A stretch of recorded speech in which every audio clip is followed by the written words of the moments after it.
So we'll start off by taking a big picture look at what single page applications are, what are the features you need to build single page applications, and what features does AngularJS offer to satisfy those features. And you're going to see it offers a lot.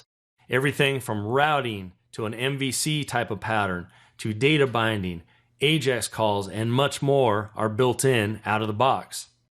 Now, once we've looked at the big picture, we're going to jump into specifics on views, directives, and filters. All three are very important in the AngularJS world. Views, of course, represent our web pages we show the user.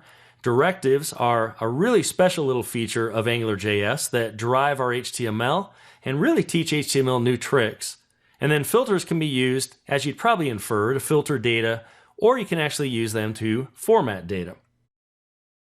Next up will be controllers, scope, and modules, and we're going to talk about what a controller is, how you can bind data in a controller to a view using something called the scope, and how we can place controllers into containers called modules.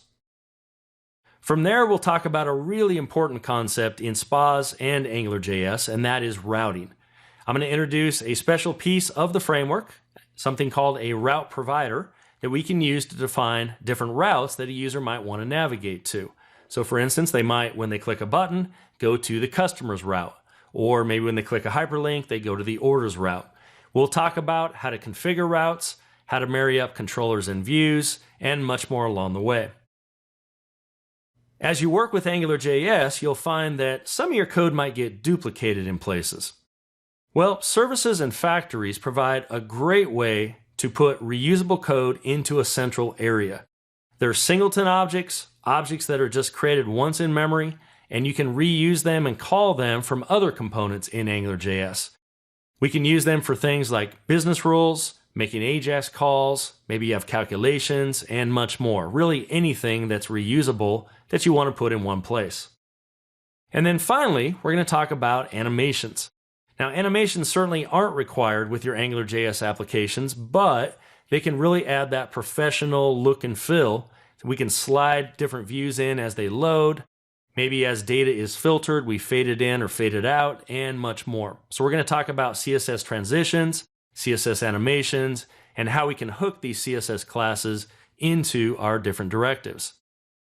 Now, as we move along in this course, I'm going to be building a simple AngularJS application and would highly encourage you to follow along with me. And let me show you what this application looks like. The application that we're going to be building throughout the course displays customers and orders data.